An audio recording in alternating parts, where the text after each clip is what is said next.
Monsieur, bonsoir, bienvenue à tous au sommaire de votre journal. Coopération algéro-française, Ahmed Ouyahia co-préside avec son homologue français Édouard Philippe à Paris. La 4e session du comité intergouvernemental de haut niveau, une session couronnée par la signature d'une série d'accords économiques.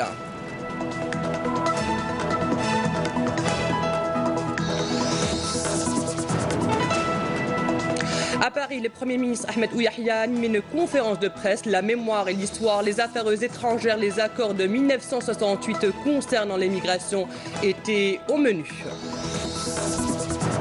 L'Algérie a dénoncé avec force la décision de l'administration américaine de reconnaître Al-Quds al-Sharif comme capitale d'Israël, une décision qui a suscité de nombreuses réactions à travers le monde.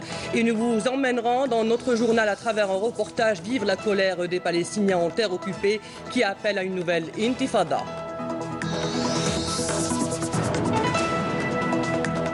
Coup de filet à Bouch-Bouarérige, plusieurs pièces de monnaie en or, en cuivre et en bronze, ainsi que des objets archéologiques remontant à diverses époques historiques ont été saisis.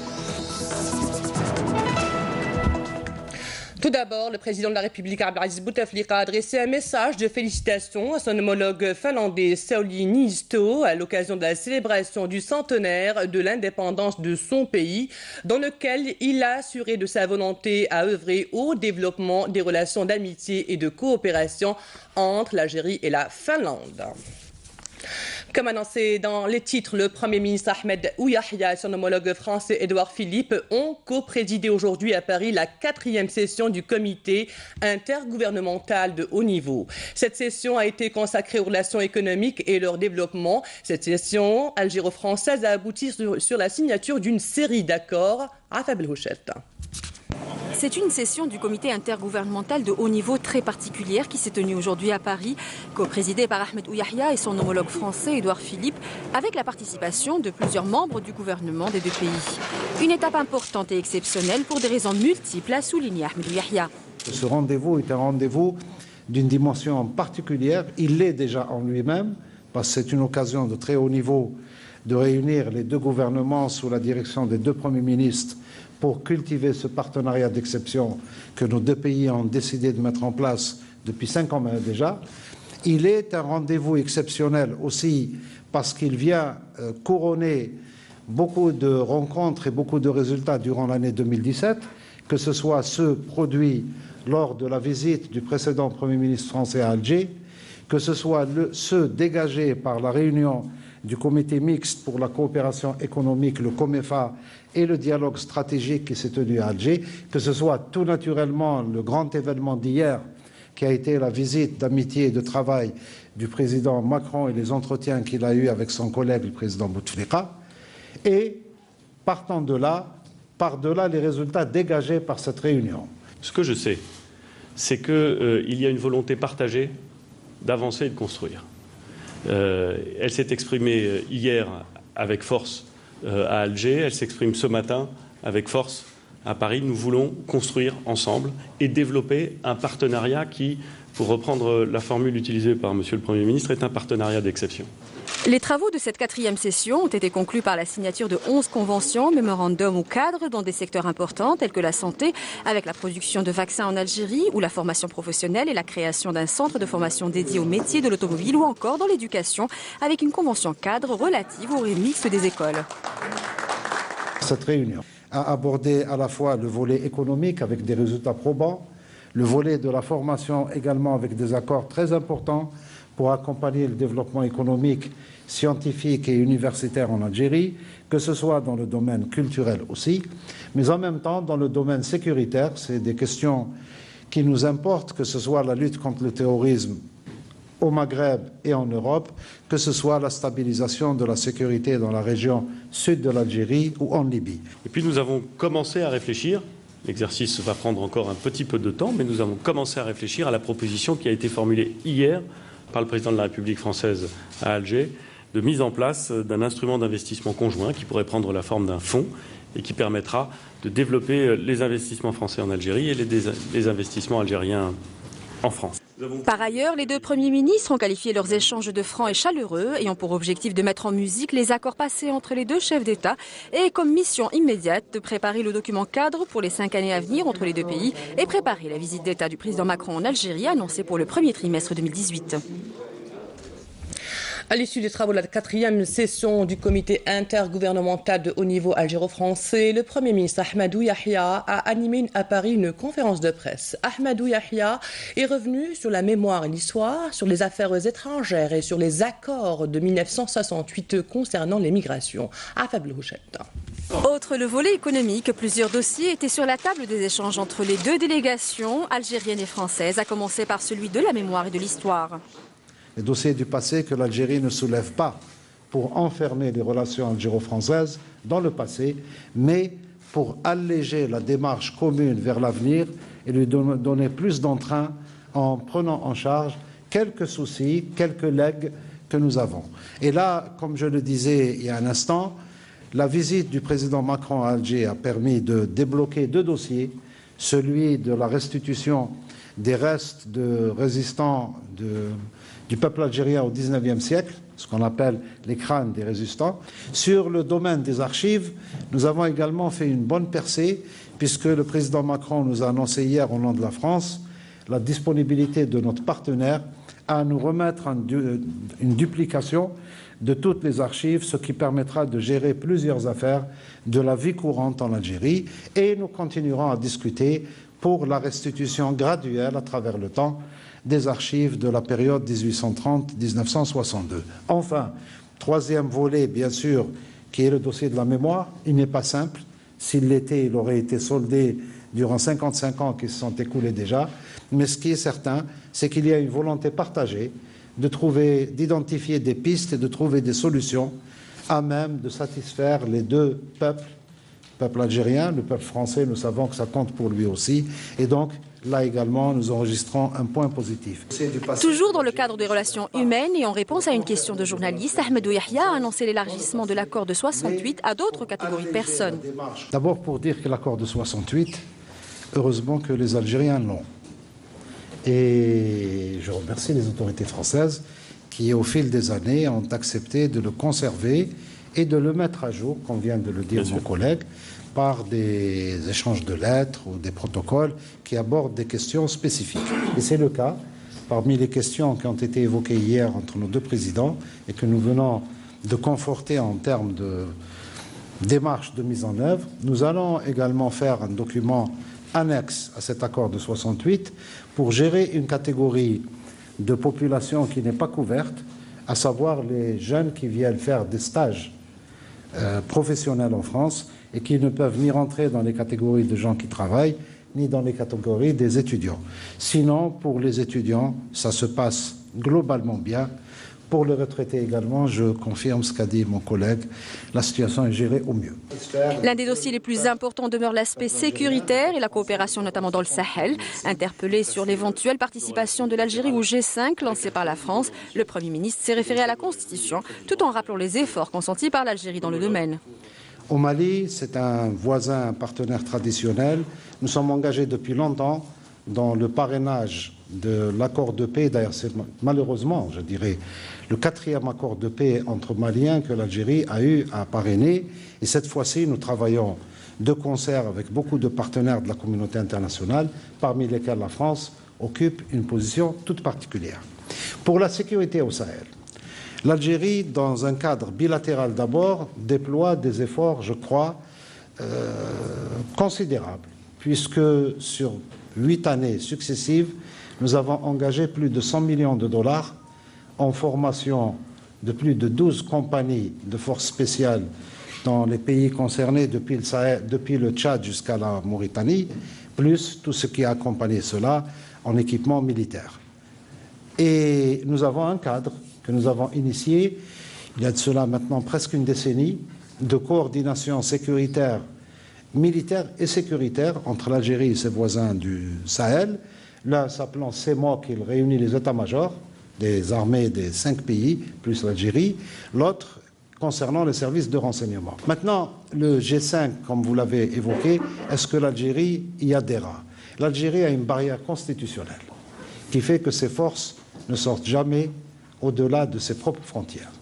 Mais ceci n'empêche pas que nous continuerons à travailler comme nous le faisons, nous continuerons à faire plus et nous continuerons à soutenir politiquement et par d'autres canaux logistiques et de formation l'effort que la France a eu le mérite d'engager au Sahel, d'abord pour stopper l'offensive terroriste qui a failli avaler le Mali il y a quelques années de cela, et aujourd'hui contribuer à consolider ou préserver la paix contre le terrorisme dans le Sahel. Et je terminerai en disant que, quelles que soient les nationalités qui sont les nôtres, français, algériens, maliens, burkinabés, etc., nous sommes en train de combattre le même ennemi auquel l'Algérie a payé un tribut très très cher, et un ennemi que l'Algérie n'a cessé de dire qu'il ne reconnaît ni frontières, ni nationalité, et je peux même dire ni religion.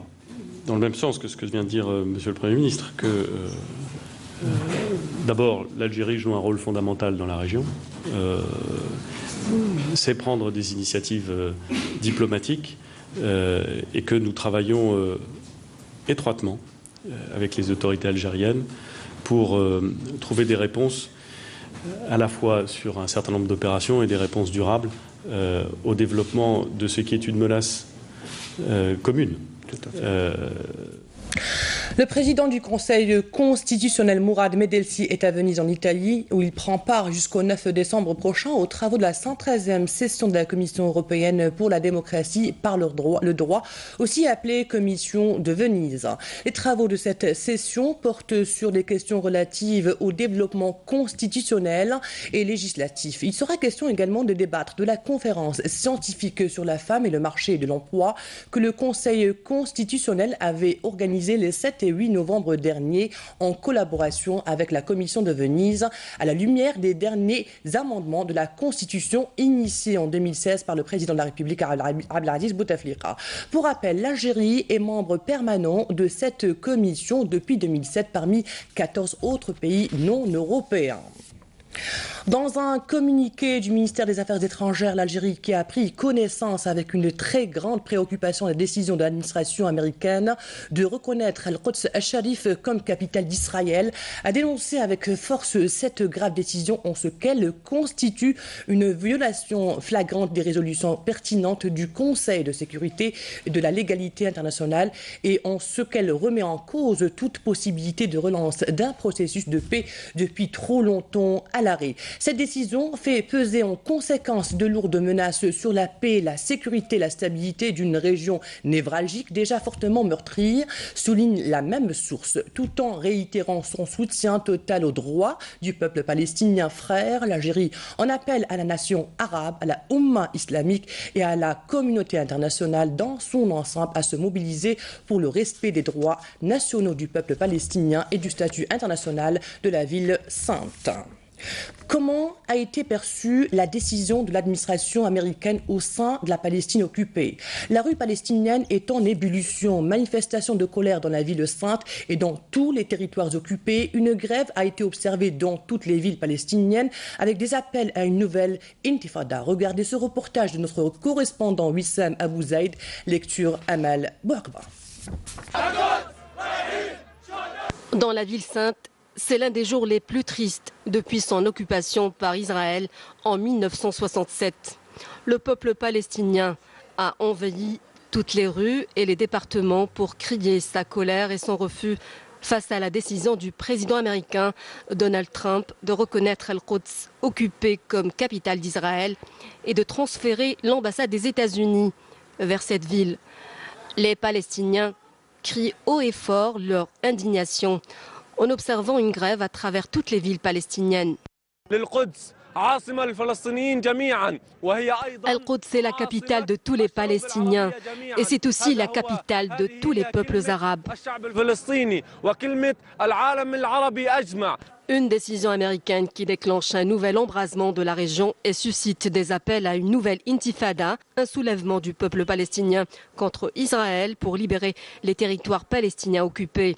Peuple et différentes factions palestiniennes se rangent derrière une seule direction unie devant l'occupant sioniste.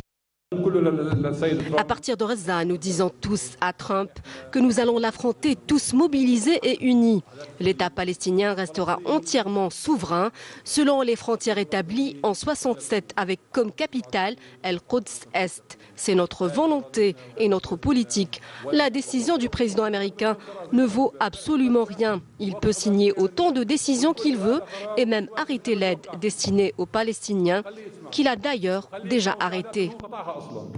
La décision de Trump est un non-événement pour nous. C'est la deuxième déclaration maudite après celle de Balfour qui n'aura pas de répercussions sur nous.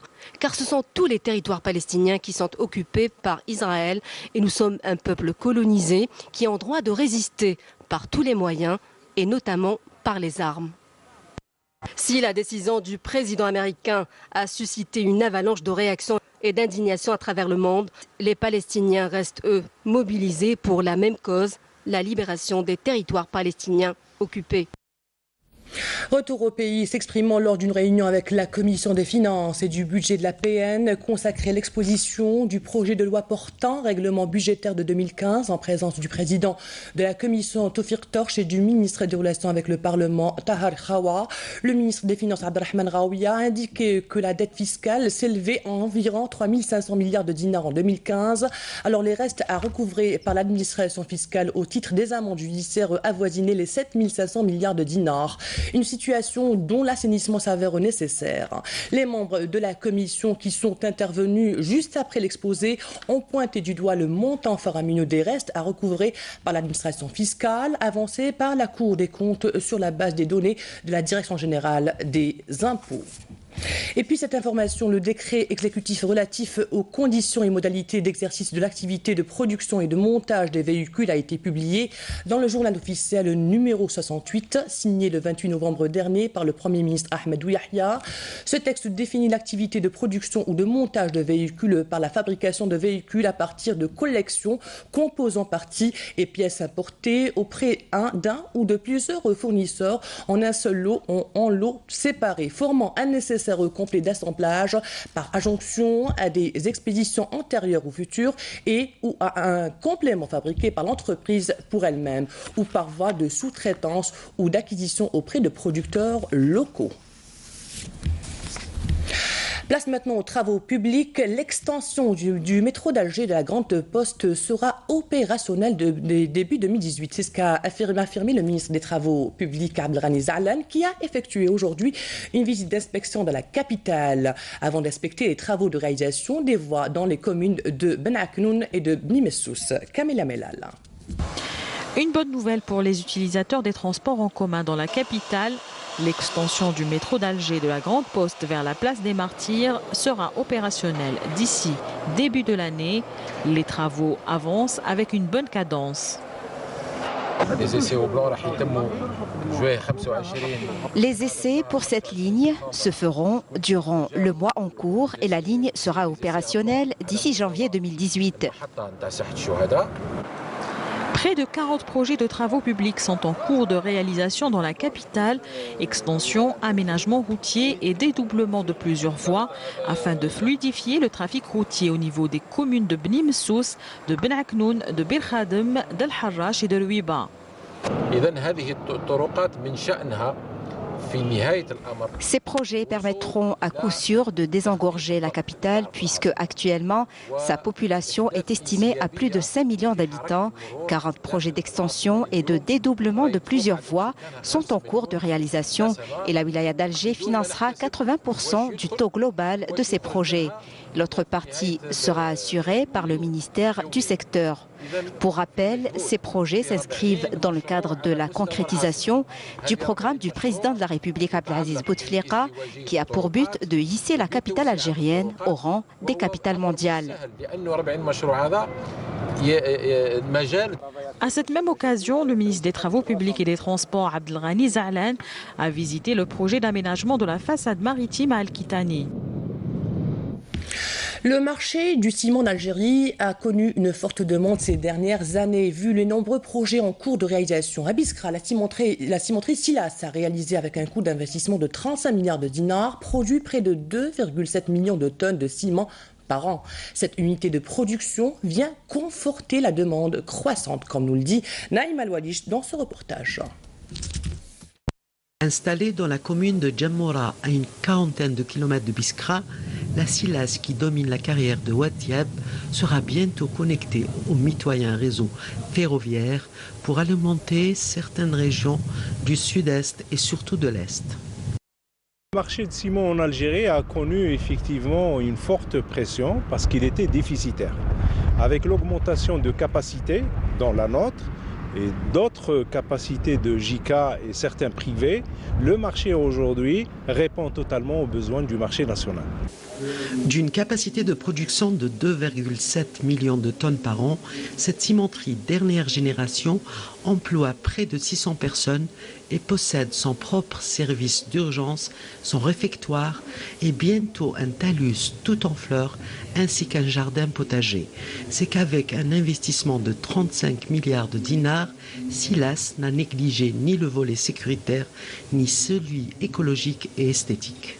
À très court terme, nous ambitionnons d'exporter l'excédent de production du ciment vers des marchés extérieurs. Aujourd'hui, la capacité de ce groupe, c'est de s'appuyer sur notre présence au niveau international pour couvrir des besoins à l'international.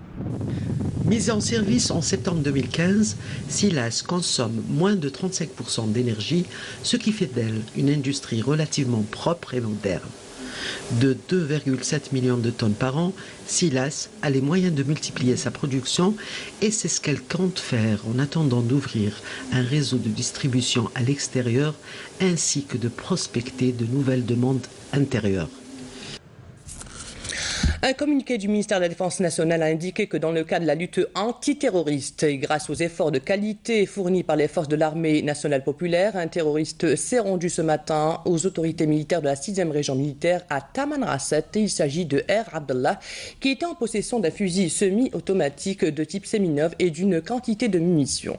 Dans le même cadre et grâce à l'exploitation efficace de renseignements, un détachement de l'ANP a arrêté à Batna, 5e région militaire, 3 éléments de soutien au groupe terroriste en possession de 2 armes à feu, tandis qu'un autre détachement a détruit dans la même wilaya 6 casemates pour des groupes terroristes. D'autre part, et dans le cadre de la lutte contre la contrebande et la criminalité organisée, des éléments de la gendarmerie nationale ont intercepté à Batna, 5e région militaire, et Rolizane, 2e région militaire, 7 personnes en possession de 5 armes à feu et d'armes blanches et ont appréhendé à Al-Oued et Biskra, 4e région militaire, 3 contrebandiers et saisi un camion, un véhicule et 39 quintaux de tabac. À Tlemcen, 2e région militaire, des éléments de la gendarmerie nationale ont saisi 4 kg de kif traités, alors que 31 immigrants clandestins de différentes nationalités ont été arrêtés à Tlemcen, Béchar et Gardaya. À Borj Bouarerij, plusieurs pièces de monnaie et objets archéologiques remontant à diverses époques historiques ont été saisis par la section de recherche de la gendarmerie nationale. Il s'agit notamment de 111 pièces numismatiques de différents métaux, or, argent, bronze et cuivre, datant des périodes abbassides, fatimides, almohades et ottomanes, en plus de 20 objets préhistoriques, parmi lesquels 15 pointes de flèches en silex. L'opération a été effectuée après l'exploitation d'informations parvenues à la gendarmerie nationale faisant état d'une tentative de contrebande de pièces archéologiques par un individu issu de la wilaya. L'enquête a conduit à l'arrestation de 2 individus. De son côté, l'inspection principale des douanes du centre de transit de la commune de Lahdada dans la wilaya de Soukaras a déjoué une tentative de contrebande d'une quantité de 4040 comprimés de psychotropes fabriqués à l'étranger. La quantité de psychotropes a été dissimulée dans le coffre d'un véhicule appartenant à un voyageur qui concluait les procédures douanières pour entrer en Algérie. Une amende de 2 millions de dinars a été établie à l'encontre de la personne arrêté. Un nouveau dictionnaire amazigh vient de voir le jour. Il s'appelle Amawel. Ce dictionnaire compte des milliers de mots amazighs traduits en langue française.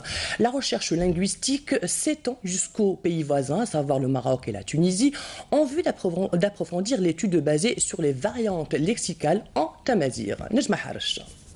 Amawel, un nouvel ouvrage qui vient enrichir le lexique amazigh, un dictionnaire de plus de 65 000 mots signé Abdelhafid Idress, conçu et réalisé après plus de 13 années de recherche linguistique. Il est utile pour deux publics. Il est utile pour Cet ouvrage est utile pour les gens qui maîtrisent la langue française et qui veulent apprendre Tamazight, mais aussi pour les Amazirs qui cherchent des synonymes en langue française. Donc l'utilité marchande. Le public qui est visé, c'est un public qui est très large. Amawel, le plus grand dictionnaire kabyle, propose plus de 65 000 mots introduits en plusieurs champs lexicaux relatifs au langage usuel de la vie quotidienne, dont des expressions courantes issues pour la plupart de la nomenclature orale. Il s'agit également de la grammaire, de la phonétique, ainsi que tout ce qui est relatif avec la stylistique de la variante kabyle, accompagnée de leur signification en français et parfois en latin. La recherche linguistique est toujours importante pour savoir si nous sommes à jour avec les autres langues ou non, d'où la nécessité de recourir à ce type d'ouvrage et de recherche.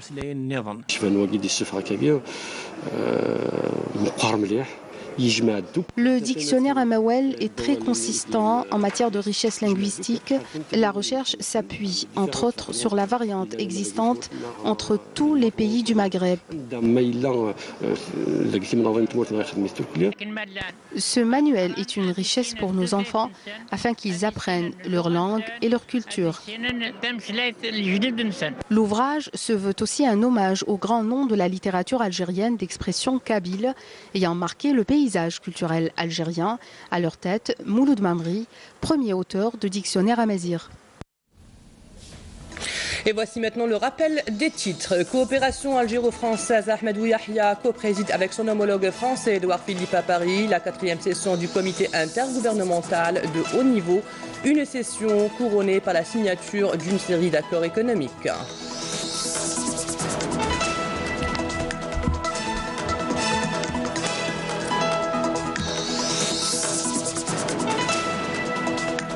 À Paris, le Premier ministre Ahmed Ouyahia a animé une conférence de presse. La mémoire et l'histoire, les affaires étrangères, les accords de 1968 concernant l'émigration étaient au menu.